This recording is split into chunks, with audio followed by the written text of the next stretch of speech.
Hello and welcome to my garage. So I've had a few requests to do a little more information on how to install this flywheel timing advanced key. It's available from Joe Henner at Kove USA.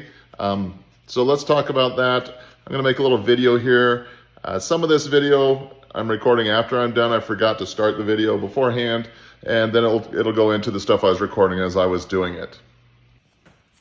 So when you get this key for your flywheel, it's going to come in a little tiny package like this. So don't lose it. It's one little piece inside of there, not much to it. This is the side of the bike that you're going to install the key on. This is the left side. I put my bike up on a rear swing arm stand to do it. It's nice to have the bike level. One of the things you're going to have to consider is you either need to lay your bike over like Joe suggests in his video, or you're going to do it upright like I did it and do maybe an oil change at the same time, which is what I did. So to look at this, what I did was I removed the seat. So that's pretty easy. Just pull this, remove the seat. I had my tank bag off of it already. There are some bolts. Let's see. You're also going to probably want to pull this loose. You need to pull it loose, the front fairing. I have mine with some disconnects on the wires for the turn indicators, so I can unplug it and take it away completely. You can just pull it back and kind of hang it out of the way. You're going to start up here, taking loose this side top bolt. Take this hose off of the top of the cap here. You've got this bolt here on the tank, and you've got a third bolt here on the tank. So there's 3 bolts on this tank. They will need to come out. It takes a 6mm Allen wrench or hex key wrench, so you're gonna need that. You have to take this bottom plate off. The bottom plate has 5 bolts. So when you're looking at it, the front, you only need to take this top center one loose. These other 2 do not have to come loose, as that just takes off this kind of inspection plate right here. And then down here underneath, there are 4 more bolts. So 2 on each side, pull those loose. This thing is remarkably lightweight, comes right off, pretty easy to take loose. So once you've got those things off of there, it's time to actually go into removing the tank. I take my tank off and loose and kind of swing it to the side and hang it. You'll see that in this future videos that are coming up next. Here you can see the bike on that rear swing arm stand to help stabilize the bike. So let's get out the flywheel key, take it out of the bag. Don't lose this little thing. And here we're moving into the video where I've actually am doing the work. All right, I'm preparing to do the timing key advance here. You've got to take the tank off the bike. Of course, I took the seat off first. I went ahead and removed the oiled air filter because I always get my hands messy on it. I put my cover over that. And I removed the tank. There's 3 bolts. You've got your top bolt here. Take the hose off. So pull that bolt out of it. There's another bolt. Take a look at the other side. You can see the 3 bolts here and up at the front. You take out those 3 bolts, come down here to the bottom. You're gonna find, I've already kind of moved mine out of the way. This right here was connected, the fuel line, some fuel comes out of it, and I put it in the up position so it wouldn't drain anymore. I disconnected the fuel pump at the bottom of the tank. It's right down here at the bottom. Pulled that out, that other hose I just showed you, disconnected here. Had a pan in place to catch a little bit of fuel that came out. Then I pulled that hose up immediately. I'm not gonna disconnect the rest of these, just pulling this out of the way so we can easily get to the cover over here and then remove this gear shifter. I've actually just swung my tank over this direction. So you can see I just hung it with a piece of twine from the top. And I took that other hose, put it in an upright position there, and tied it back with a cable tie, just to keep everything out of the way while we work on this. I'm gonna go ahead and do the charcoal canister delete while I'm in here too. So we're just gonna get this ring prepared. I think I may even replace this overflow tank. I got a replacement from them over there, and I think that really the only difference was the cap. So I went ahead and stuck the cap on the old tank, and that has seemed to work fine. I may or may not replace that tank. Okay, here you can see I've taken off the shift lever. That was just like a 10mm open end box end wrench to remove that, and to take the bolt all the way out so that it will slide off. Then I came over here and I removed all the bolts from the cover. I put them on a piece of cardboard like Joe recommended, only I punched mine through the cardboard so they can't roll off and get lost, because I normally kick everything when I'm working on it. And then I took loose, which he didn't mention, this clutch cable. So I did have to bend that up just a little bit to get the clutch cable out the back, but I can bend it back down after I put it in. Just be careful with it. And then I was able just to flip this cover up. I did take the retaining pin out here, went ahead and set the pin down here so I'd remember it. There is another retaining pin over here, but it seems to be staying put.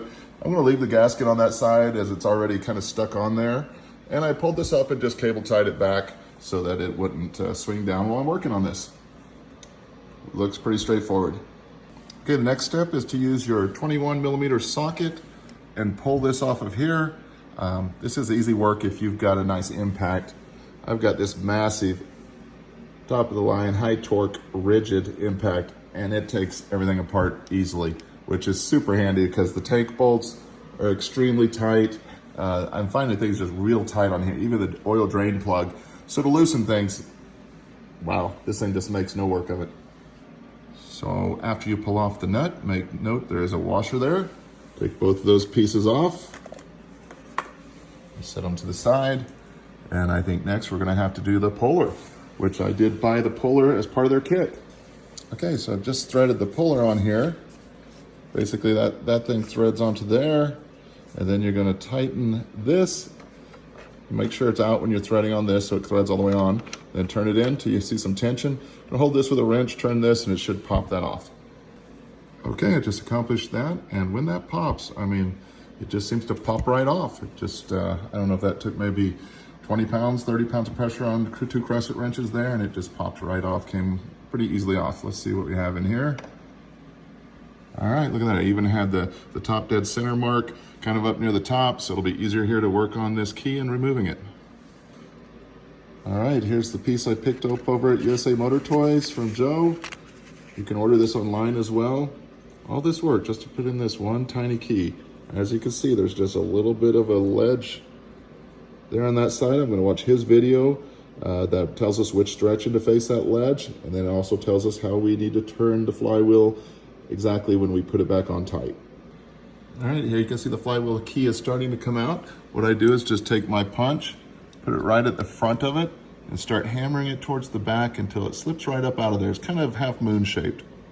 And it's out of there, and here's a comparison. The new one's on the left. You can see a little offset. The other one is just straight. All right, now it's time to put in the timing advance key. As Joe describes in his video, that cut edge needs to be facing towards the rear of the motorcycle as long as you have this shaft here with the keyway pointing upward. So, of course, if it was at the bottom and some reason you're working on it there, it would point different. But just like it's set up here, it would point towards the rear of the vehicle, that cut edge. So I'm gonna install that in, and he does say we need to put it all the way down in and make sure that cut edge is below the surface of the shaft so that their flywheel will slide right on. Okay, as you're installing these things, if you're not very familiar with these, the half moon shape of it faces downward, the rounded radius edge.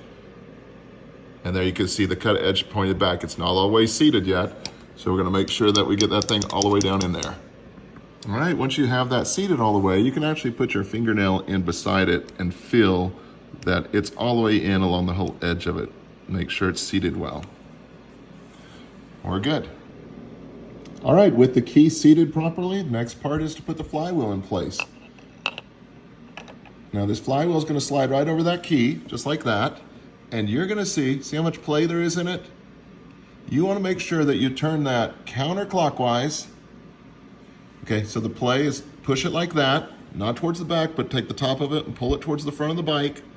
Seat it against the key in there in such a way that it's taking advantage of that notch and moving your flywheel forward just the amount of that notch.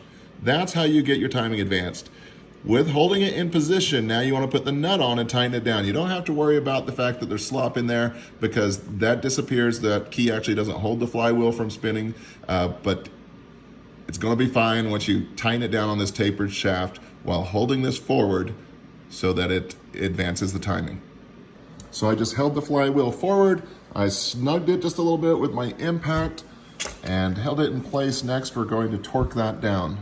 Make sure you put your washer on there first and then your nut.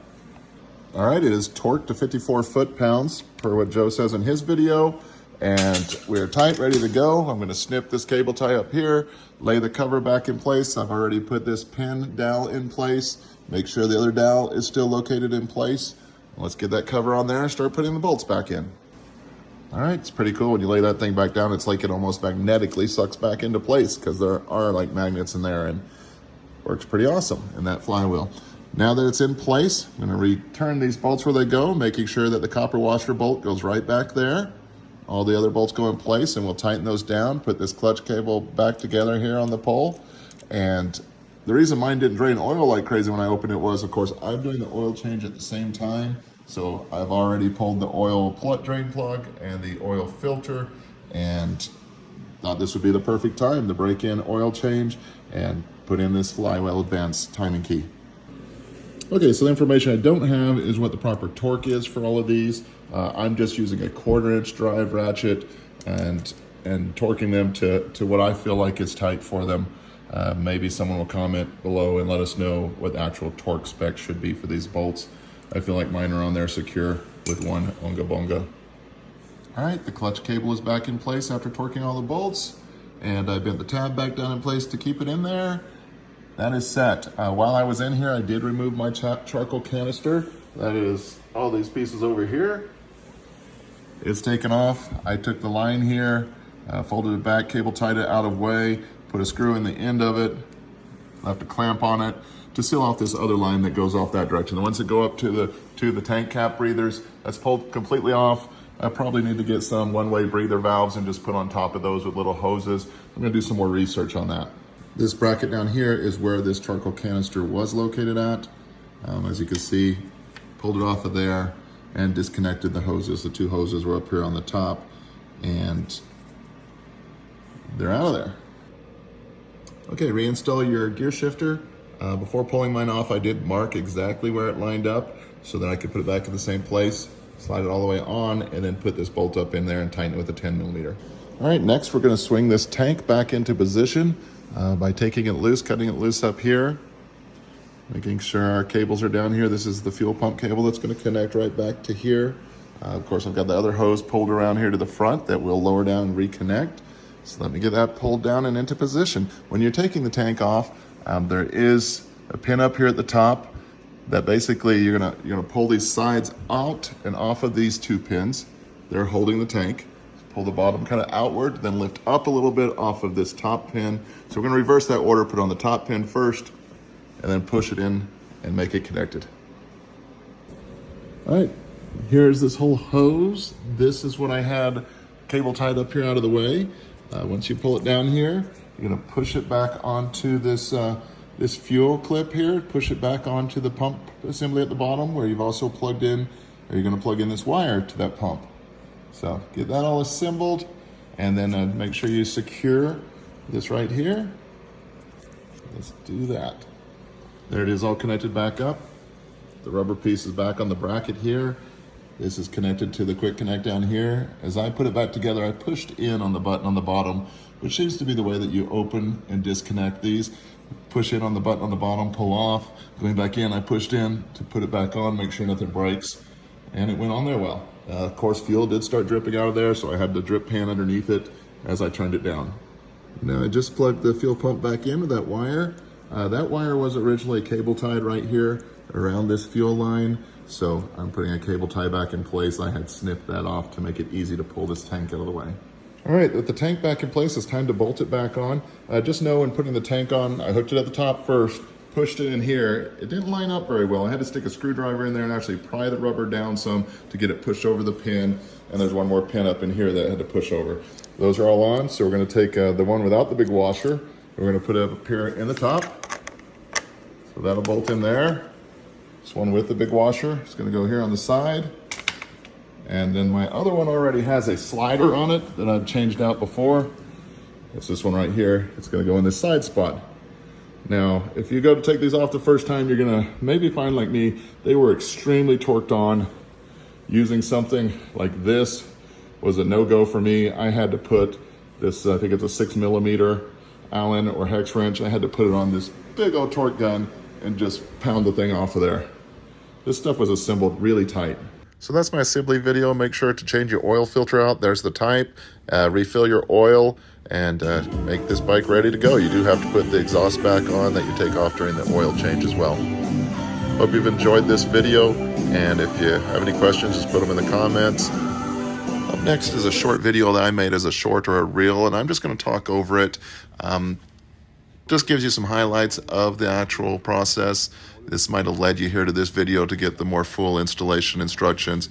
I think it's kind of fun to look at these videos, especially this part where I'm riding the bike. I want to explain to you what's happening here. So there, I'm just throttling it, no clutch drop. Watch my right hand right here. I just gas it. I'm doing about 15 to 20 miles per hour. I apply the gas and it pulls the front wheel up. That's exactly what I was looking for in this. So I'm really happy with it. Again, you can get everything from Kove USA. Please like and subscribe.